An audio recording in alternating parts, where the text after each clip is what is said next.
Hello friends, welcome to my channel. So we are going to discuss about stocks which are not at all performing and they are not at all giving any sort of signs. So you can clearly see now the first is LQR, and when we do talk about, and this is a price chart of LQR, this is a very recent thing, but I mean nothing to talk about, nothing good to talk about because this stock has been moving down with quite a velocity on the downside and clearly making new lows one after another. So the recent low that it has made was 0.053, and you can clearly see that LQR is now trading below 0.053 or less, which is not at all a good sign. So if you are somebody who is looking for a cheap stock, I mean cheap in terms of price, then you must be aware about this kind of price action, because it is not about how much you are paying to purchase one single stock, but it is about the overall performance. If you are looking at this price chart technically, and obviously fundamental do plays an anchor role, because it will make you understand how the overall strength, inside strength of the company is. So if you are looking at the price chart, you can clearly see the price action. The stock recently makes a new low, which is 0.053, and then although it is now trading near its very near term support or the next support at 0.028, but the problem is the price chart and the way it is behaving. If it falls further below 0.028, you will see next round of selling that may start again. So that will be a big problem for LQR. And I'm not saying that there can't be any big bounce back or squeeze, what we can say, but the problem is you then have to time it, and timing something without any logic. When I'm saying logic, the price is not performing. So if I try to time it, obviously I'm taking unnecessary risk. And for an upside, obviously we require fundamentals to support this stock. So as of now, nothing looks clear. I mean, chart looks quite weak, or it is extremely weak. So if you are doing something, you need to take extra caution and don't try to look at any stock because it is so cheap. So for LQR, the recent low of 0.053 was the biggest support, or I would say stop loss, which has just broken, and a new downside has already started. You just wish that the stock may take support at or above 0.028, because if it does not, then you will see next round of selling. The next stock in this list is NXU. So NXU, you can clearly see the chart. I mean, these are like uh, these stocks are trading with quite a volume. I don't know what makes people think to fall enchanted with this kind of stocks, or what kind of enchantment they have for these kind of stocks. Because I mean, why? What's the reason to take unnecessary risk? If you select good stocks, I mean, even with moderate risk, they won't give you big returns, but they will save you from making unnecessary losses.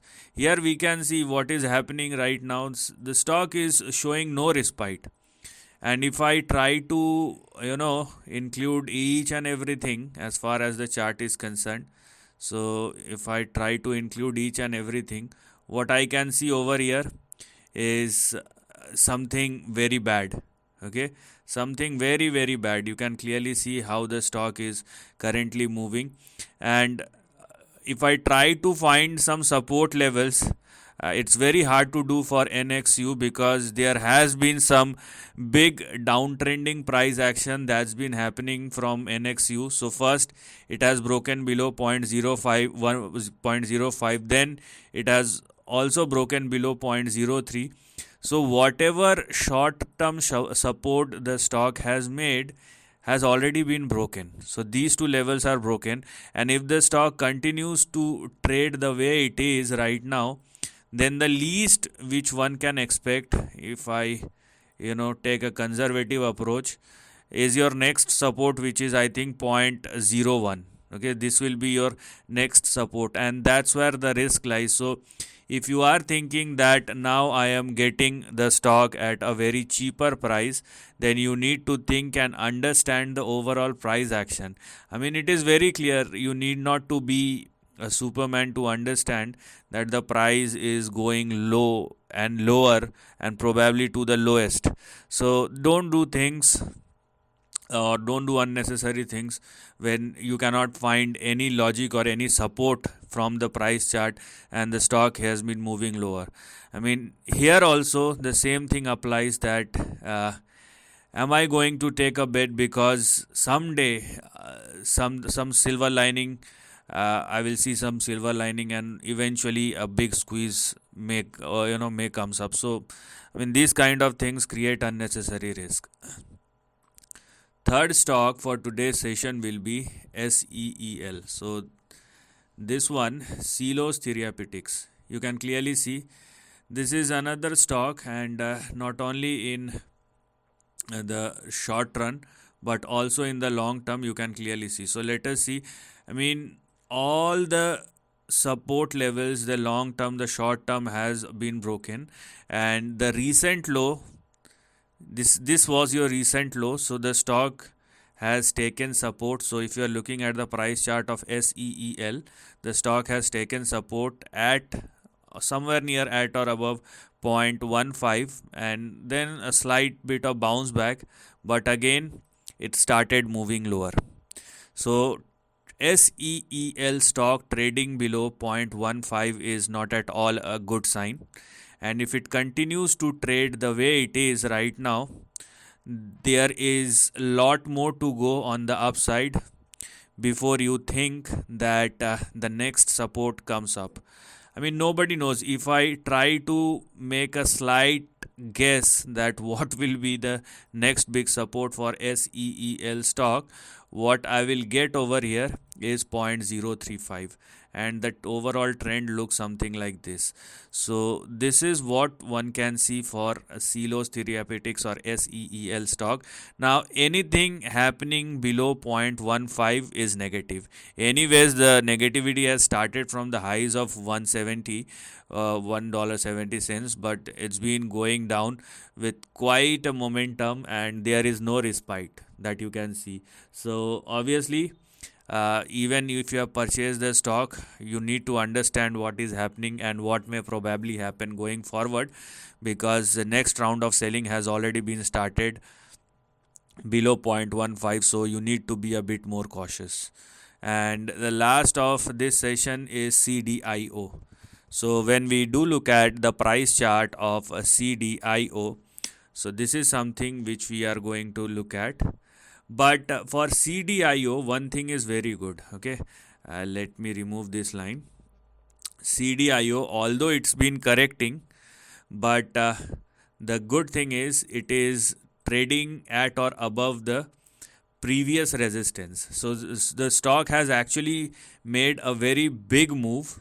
Okay, so Cdio has actually made a very big move, and now even if it is correcting, here we are, even if it is correcting, but it is not falling below the support level, which in this case are 1.81 and 1.65. So if it started trading below 1.65 or less, then it will be a problem. But with correction or consolidation, if a Cdio continues to trade and sustain at or above 1.81, it simply means that this range is active. So above 1 point, so if Cdio continues to trade and sustain above 1.81 with correction or consolidation, then the range is active, and I'm talking about the upside range, which is a good thing. So this highlighted section is active simply because Cdio is trading or respecting its support level. So the thing is, here the trend is very clear. It's been going through short term correction or consolidation, but if the correction or consolidation happens at or above 1.65 and on 1.81, then it is a good sign. let's say if it falls below, if it suddenly drops below 1.65 and then again bounces back as quickly as possible, that will be the situation, or that's where you need to have an observation about the trend, because these kind of sudden movements are not normal, and you need to prepare yourself for that. So for Cdio, it's good, it's not negative, rather it's a near term correction after such a big move, because it has already moved nearly 14 or 1500%. So if it is consolidating, and let's say if it will probably consolidate for the next couple of days or weeks as well, then also it is not at all a bad sign, because it is happening at or above the previous support level. So this is the end of the video. Thanks for watching.